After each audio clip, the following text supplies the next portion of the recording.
Well, we've made it to district play where it just means more. Many of our Basin teams started league action tonight, which makes for an electric slate for us tonight. I'm super excited. Welcome to week 7 of Game Time. This show will be filled to the brim with rivalry action and district-defining games. This is especially true for the District 2 6A slate. We have Odessa High, Permian, and Midland Legacy all in action here locally. Aaron Gelvin and Tyler Dupnick trying to keep an eye on the two games. I'm pretty sure Tyler's game's already wrapped up, but it's overtime over at Ratliff. Both have front row seats to some of tonight's biggest contests. We'll hear from these guys in just a few minutes. And the game of the week for tonight takes us out to historic Ratliff Stadium for one of the best rivalries in Texas high school football. It's another edition of Permian versus Odessa High. Mojo has been dominant in this game, but it still brings all the juice of a great rivalry. And it's been a decade since the Broncos have prevailed. But leading up to tonight's game, it really feels like this one could be a toss-up. They've only won. It's only the first game here in the district stretch, and Aaron Gelvin is going to join us. We've already given you a little bit of a taste, but he's going to break down the 2023 version of this classic matchup. Aaron, please take it away. All right, pandemonium here at Ratliff Stadium, Jenna.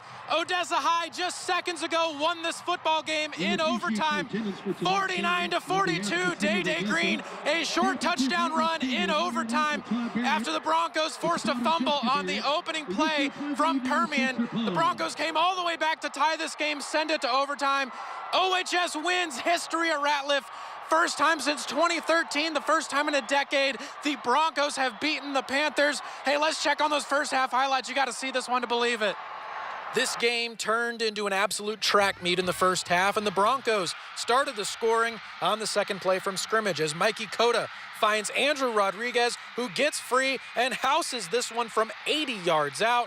Odessa High stuns the Permian fans to draw first blood. And hey, check out the Spider-Man celebration there. But Mojo would not panic. Right down the field they go. And it's Jacob Garcia hitting Isaiah Welton, and the game was tied. Permian has the ball again, and Coach Ellison digs into the bag of tricks, and Isaac Herrera will throw this one to a wide-open Gage Murphy, and Permian goes on top. After recovering a muffed punt, Mojo hands it to the touchdown man. Justice Laura goes right down Main Street to score, and the Panthers looked to be running away with this one.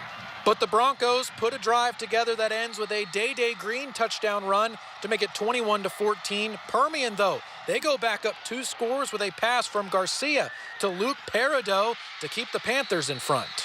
But Odessa would strike back as Cota delivers to Rodriguez again, who slips tacklers and gets to pay dirt. A wild first half ends with Permian High up 28-21. All right, as I said, an electric game, an electric atmosphere. This is what West Texas football is all about right here at historic Ratliff Stadium. Once again, the Odessa High Broncos, led by third-year head coach Dusty Ortiz, they have just beaten the Permian Panthers in overtime, 49-42. Hey, I'm sticking around. We're going to talk to a few of these Broncos. You're going to find that on our website, newswest9.com, under the Game Time tab. An unbelievable football game, Jenna. This one was one for the ages, one of the best high school football games and one of the best high school football atmospheres I have ever seen. More on newswest9.com tonight. Just an absolute roller coaster of a game. Jenna, back to you in the studio.